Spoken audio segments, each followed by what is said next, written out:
fa le miarabantsika rehetra indray tratr'izao fotoana manokana izay hifanomezantsika izao andeha nomboka n'izao fotoana izao isika dia hiaraka nomboka amin'ny alalan'ny vavaka.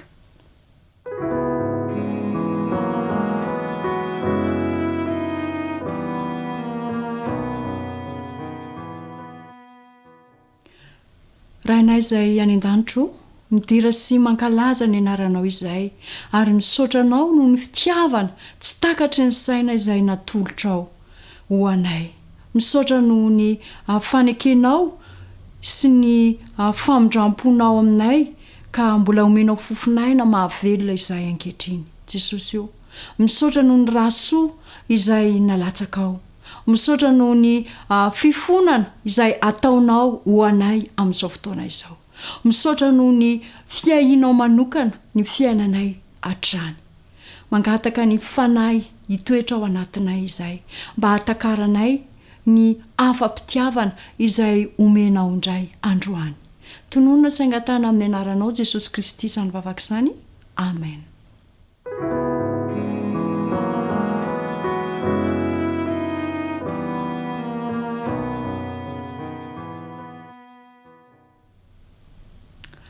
Atombotra ny andro, ody aho. Anjarako anjaranao ny mandray safidy, fanapa-kevitra ny amin'ny zavatra izay tianao satria Jesosy Kristy efa nanao ny zavatra rehetra ho ahy sy ho anao. Satria vokatry ny fahotantsika mantsy dia tapaka ny fifandraisana teo amin'ilay Andriamanitra iray tsy toa. Ary vokatry ny fahotantsika, vokatry ny fahotana dia lasa tsy milamin-tsaina isika. Ary vokatry io fahotana io ihany koa dia mahazo vahana i Satana amin'ny fiampanganantsika. Lasa efa azo antoka nefa fa efa nahazo famelan-keloka isika. Efa nivitrana ny fihavanana teo amiko sy teo amin'Andriamanitra, teo aminao sy teo amin'ilay iray tsy toa. Efa lamina ny saina satria efa resy Satana. Mila iainana izany finoana izany satria efa voava ny momba ny lasa rehetra. Efa voava ny momba ny fiahiana rehetra satria tia antsika loatra Andriamanitra. Andeha hindrana mpanakanto anankiray, gropy anankiray hanolotra hira ho antsika ho famotinana an'izay zavatra vita omaly izay.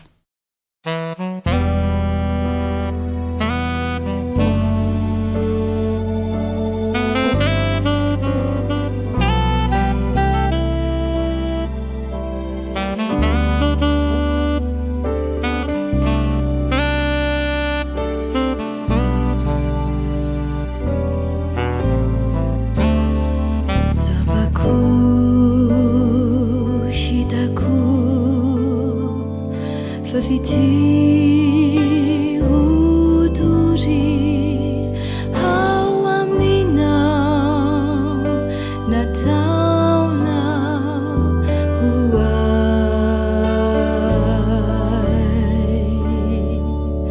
rijai rifanai ritukinai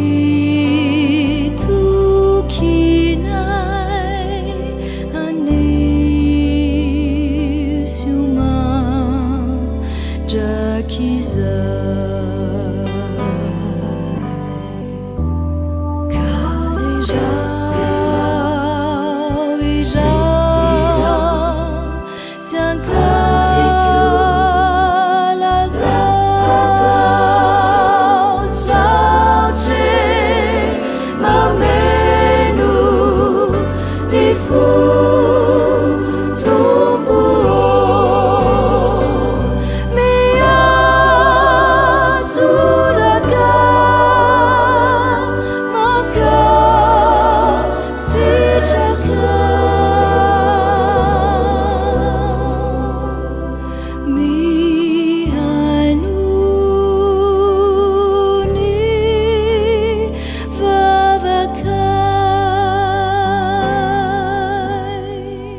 hibe ny fitantanana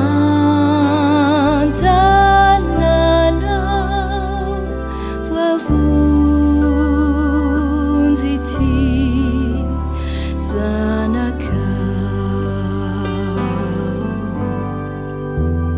ka déjà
Rizai mahai wanai hachizai faliwani lifunai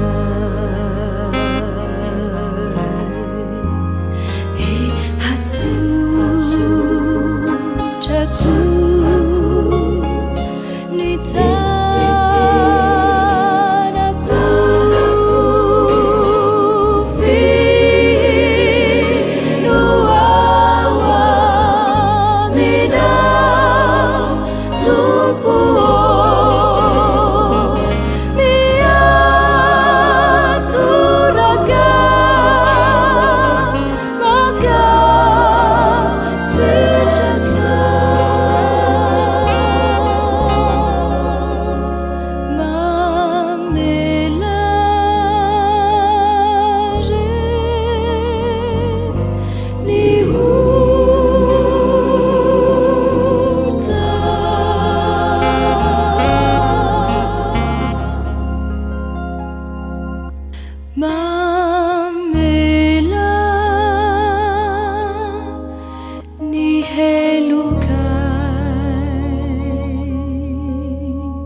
I Kristy maty fanafahana ao atsika.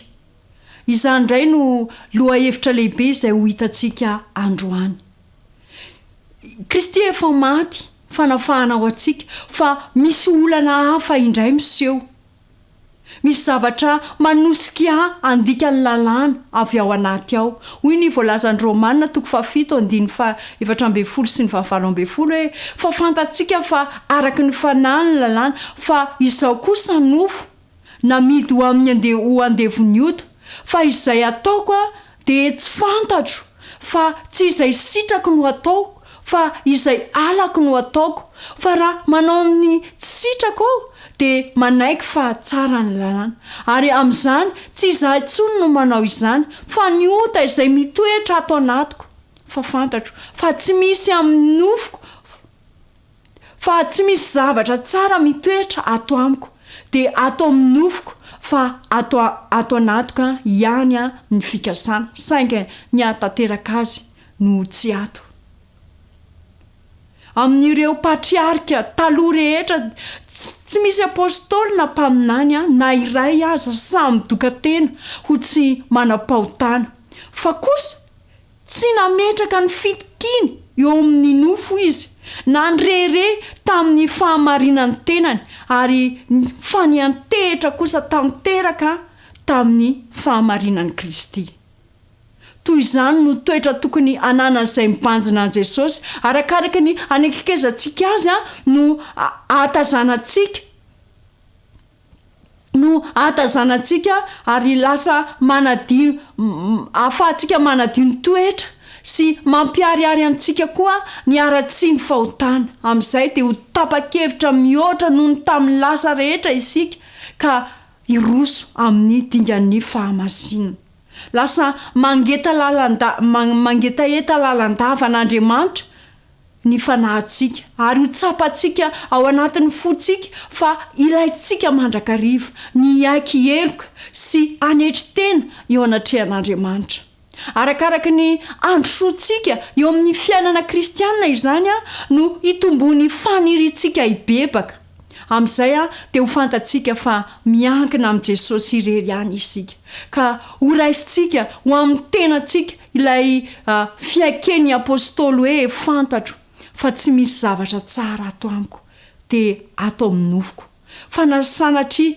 raha mba misy ataoko rehere afa-tsy ny azo fijalian'i Jesosy Kristy tompo irery ihany ahoana ary ny fomba nidiran'ny ota tao amin'ny nofo hoy ny voalazan'ny Romanina 5:12 hoe koa izany dia tahaka nidiran'ny ota avy tamin'ny olona iray ho amin'izao tolo izao ary ny ota no nidiran'ny fahafatesana ka nahatratra ny olona rehetra ny fahafatesana satria samy efa nanota izy rehetra avy tamin'ny olona iray no nidiran'ny ota dia nahatratra ny olona rehetra izany tsy azon'ny Adama i Adama ilay resaka resahana eto tsy azon'ny Adama nafindra tamin'ny tarana izay tsy nanana ny tenany ary tsy ho nisy fanantenana ho an'ny taranaka ravo raha tsy nataon'Andriamanitra ho mety ho azony tamin'ny alalan'ny nanaterany zanany ho fanatitra ny tsy fahafatesana fa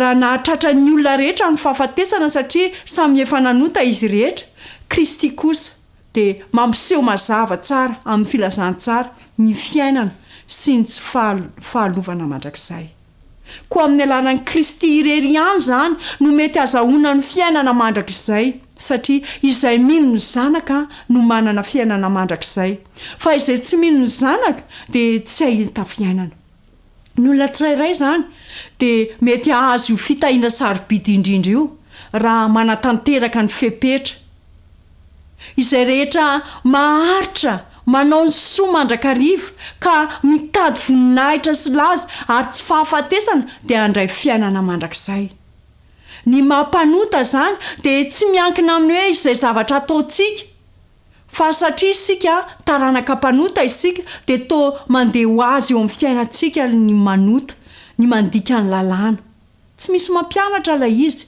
fa efa iny ao anatintsika ao inona ary ny vahaolana avy amin'Andriamanitra mba ahafahantsika amin'izany tena mpanota izany voalohany indrindra dia ny miala tsy ho taranaky ny Adama ve azo atao ve izany dia amin'ny fomba ahoana dia iny avakitsika ny ao amin'ny Romanina 9:2 dia mitsambikina kelytsika eo amin'ny 5 sy ny 7 hoy ny voalazany teny amin'ny anaran'i Jesosy Kristy ataontsika izay efa maty ny amin'ny ota ahoana ny ho velona amin'ny any fa raha nampiraisina aminy tamin'ny endriky amin'ny fahafatesana isika dia ho tahaka izany koa amin'ny fitsanganany fa fantatsika fa ny toetsika taloha dia miaraka nomboana tamin'ny animbanany tenany ota mba tsy anompotsika ny ota intsony fa izay efa maty dia afaka amin'ny ota amin'ny alalan'ny fahafatesana satria hoy ny soratra masina hoe izay maty dia afaka satria niditra ho taranaky ny Adama isika tamin'ny alalan'ny nahaterahany ny fahaterahantsika zany dia tsy afaka ny hivoaka tsy ho taranaky ny Adama isika raha tsy amin'ny alalan'ny fahafatesana izany no fomba nomen'Andriamanitra hahafahanantsika anafahanantsika ny fanandevozan'ny ota izany dia tonga tamin'ny alalan'ny fahaterahana hatrany amin'ny kibo fa ny fanafahana kosa dia tonga amin'ny alalan'ny fahafatesana fa izay efa maty dia afaka amin'ny ota hoy ny voalazan'ny Romanina 4:7 ny fahafatesana no tsy ambaratelo ny fanafahana averina seho antsika indray zany androandry namako ny fijalian'i Kristy teo Kalvaria sy ny sorona sarobidina teriny teo Kalvaria no ny fahotanintsika olombelona ary tsarovy fa tsy misy afa-tsy ny fahamendrehan'i Kristy no ampy hanavotana ny fandikan-dalàna nataontsika. Io ihany no afaka ampiavana antsika amin'Andriamanitra. Koa raiso ary ekeo ampinoana ny ary ampanetretena fa tamin'ny alalan'ny rany Jesosy Kristy dia lasa tsy mamaly ny fahotantsika Andriamanitra fa lasa ny fahadisoantsika tamin'ny lasa dia avelany avokoa. Tiany Tompo zasy anao ino fa andeha amin'ny fiainam-baovao, ny fiainam-baovao ny dingam-baovao izay tiany andehanantsika dia rehefa mino isika dia lasa olom-baovao ao amin'i Jesosy Kristy, tsy araka ny filàn'ny nofo fa hanaraka ny diany zanak'Andriamanitra amin'ny alalan'ny finoana azy, hitaratra ny toetra mampampanahiny ary hanadio tanteraka ny tena mba hadio tahaka an'ilay Jesosy Kristy soky. Ka ny zavatra nankalaina teo aloha dia ho lasa ankamamiana ankehitriny. Ny tinambara amin'izay dia tsy nina fa ny fanokananao fotoana iarahanao miresaka amin'i Jesosy Kristy. Ny préare sy ny tomboteny fantatra dia lasa nanjarina le mifanahy sy tsy miavonam-po. Ny mpiebebo foana sy ny mpanambony tena dia nanjary montiny sy mipetrapetraka. Ny mpaniratsira dia ho lasa feno fanajana. Ny midorika lasa ahahony tena ary ny mpitsangajanga dia nanadio ny fiainany. Aoka foy ireo fomba amampanao izao tolo izao izay tsy misy antony satria efa natolotra Jesosy ny ainy ho aso anao. Tsy mitady ny firavaka imivelany ny kristianina toy ny firandranam-bolo sy ny firavahambolamena na ny fiakanjona fa ny toetra miafina ao am-po izay tsy mety loha dia ny fanahy malemy sady miadana izay soa indrindra eo mason'Andriamanitra. Ahoana ary ny atongavana ahatonga antsika ho faty hoy ny voalazan'ny Romanina toko 9:9 hoe fa fantatsika fa nitoetra antsika taloha dia niaraka nombona taminy anombana ny tenany ota mba tsy anompotsika ny ota intsony.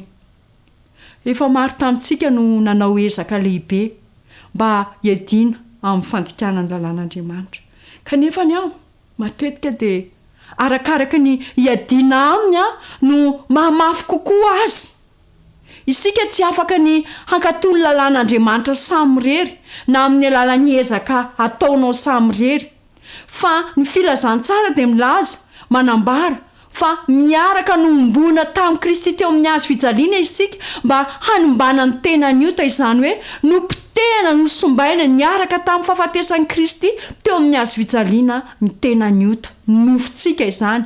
Ka lasa tsy mahay lasa ireo tsy fahaizantsika mitandrina lalàna dia lasa avaozina amin'ny hafatesan'i Kristy zany izay ihany ny vahaolana. Efa nanomana ny fahafatesantsika tao amin'ny fahafatesan'i Kristy Andriamanitra. Efa nosoloan'Andriamanitra izany fahafatesantsika izany satria nekeny ilay rany Jesosy Kristy. Hoy ny voalazan'ny Korintianina 1 toko 5:30 hoe lazaiko marina rahalahy amin'ny firehareako noho ny aminareo izay ananako amin'ny Kristy Jesosy Kristy tompontsika fa maty isan'andro aho. Rehefa amin'ny Kristy Jesosy zany isika dia maty isan'andro miaraka aminy ka ho tafavoaka tsy ho taranaki Adama intsony.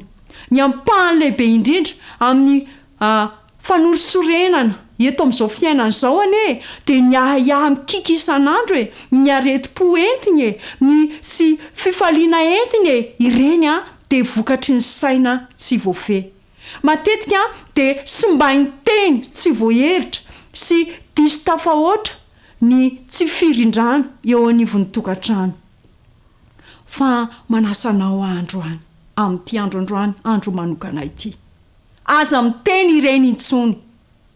Tsikitsiky mitory fifaliana. Teny iray mitory fiadanana. fankasitrahana ambara amin'ny toetsaina feno fahalemem-panahy. Ireny rehetrarehetra reny dia ery hanalefaka sy ampionina ary hitondra fitahiana. Raha ny fahamontinana sy ny fahonoana tena no iravahana dia mety ho avitra ny 750 ny zavatsarotra izay tena mangidy indrindra eto amin'ity fiainana ity. Betsaka ny olona no manala tsy ny reny teny tsy voahevitra ireny ka milaza hoe zany tena mora tohina be mihitsy e, manana toetra mora tezitra be mihitsy anie zaho e. Tsy hanasitrana naoviana ny ratra vokatry ny teny tsy voahevitra. Mireidrehitra foana reny zavatra ireny ka lasa manimba. Marina fa misy manana toetra mireidrehitra noho ny hafa nefa tsy afaka ifandrindra naoviana amin'ny fanahin'Andriamanitra izany toetsaina izany. Tsy maintsy maty ilay olona ranofo ka ilay olom-baovao ao amin'i Jesosy Kristy no mandray ny fanahy ho fananany. Any ka afaka ilobava marina ny mpanaraka an' Jesosy hoe velona aho. Nefa tsy izaho tsy no velona fa Kristy no velona ato anatiko. Sarotra resena ity izao ity. Tsy mora ny mampilefitra ny fanahitsika olombelona amin'ny endrika rehetra eo amin'ny fanahin'i Kristy. Nefa tokony ho latsaka ao am-pony rehetra ny hoe fa raha tsy azo io fandresena io amin'ny alalan'i Kristy dia tsy misy fanantenana ho azo. Mety ho azo ny fandresena satria tsy misy tsy azon'Andriamanitra tanterahana amin'ny alalan'ny fahasoavana manampy, ny toetra tsara rehetra, ny faharatsy toetra ny olombelona rehetra dia samy mety ho resy avokoa reny rehetrarehetra reny. Tsy maintsy mianatra eo amin'ny Kristy isika kristianina rehetra izay raha nitetevana dia tsy mba raha ohatra ka nitevatevaina dia tsy mba nanevateva Jesosy Kristy.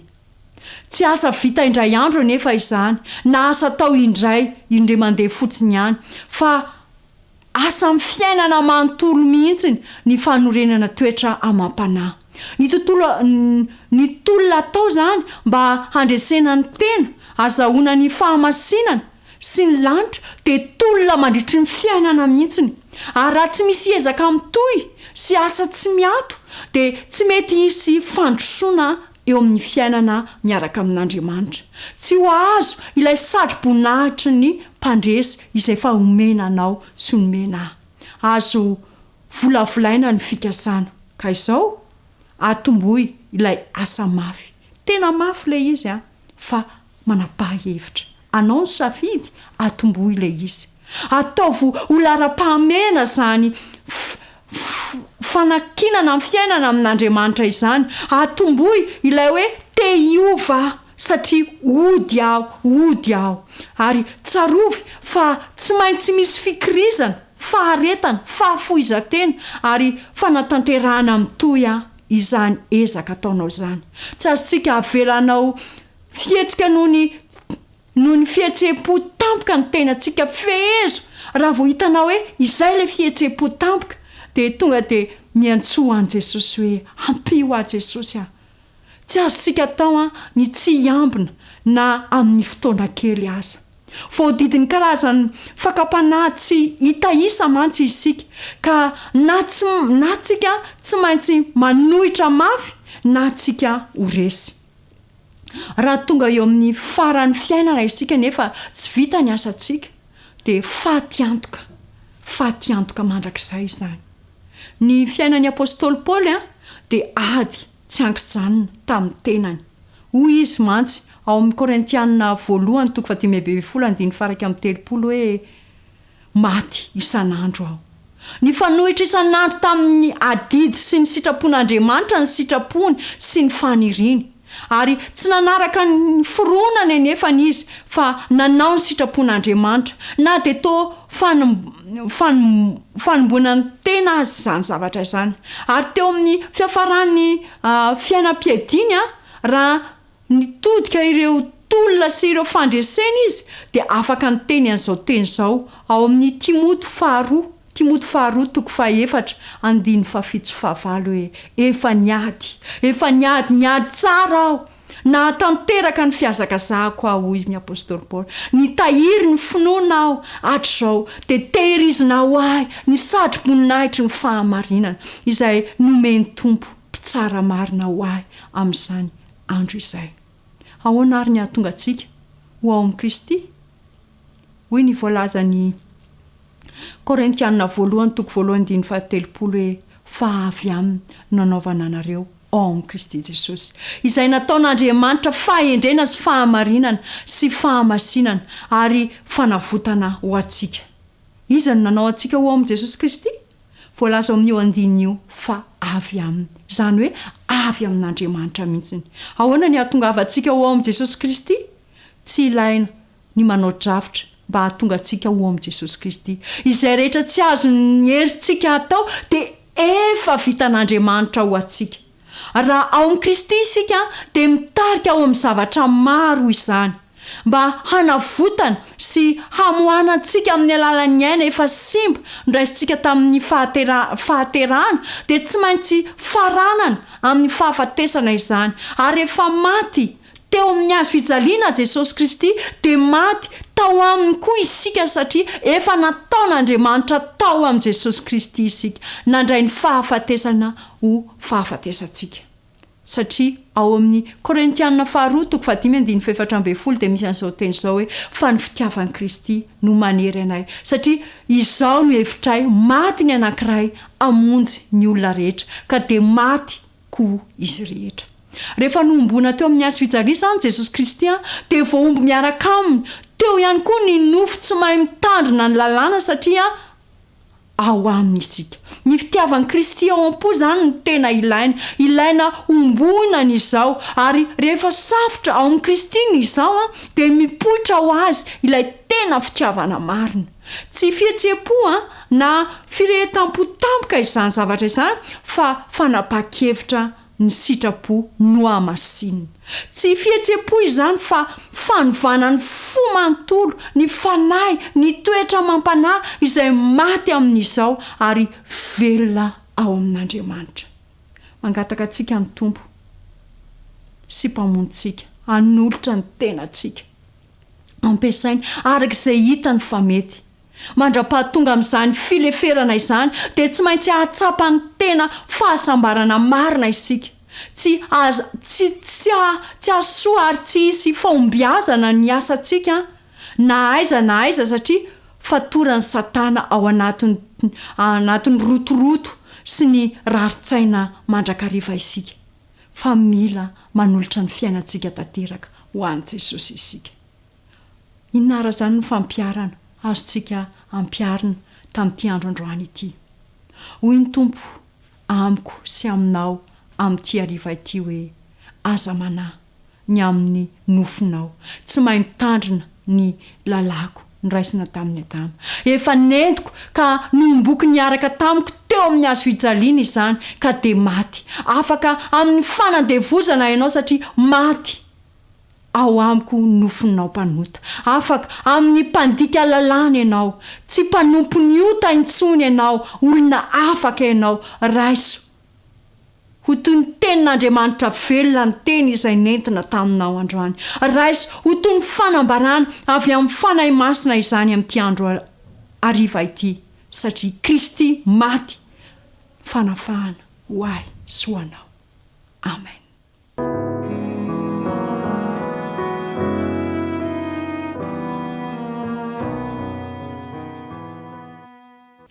Ray malalo mankasitraka amin'ny fo rehetrarehetra ny amin'ny fanavotana izay nataon'i Jesosy Kristy. Misaotra ny amin'ny fotoana izay niarahana androany. Azo antoka fa mpandresy ao aminao izahay. Azo antoka ny famonjenanay. Koa aoka ny fiainanay iray manontolo dia ho avaozy ny fanahinao, ilay fanahy fahamarinana, ilay fanahy fahamasinana dia izany no anavao anay isan'andro ary tsy izay intsony no velona Jesosy io fa ianao Jesosy Kristy no velona ato anatinay. Amen.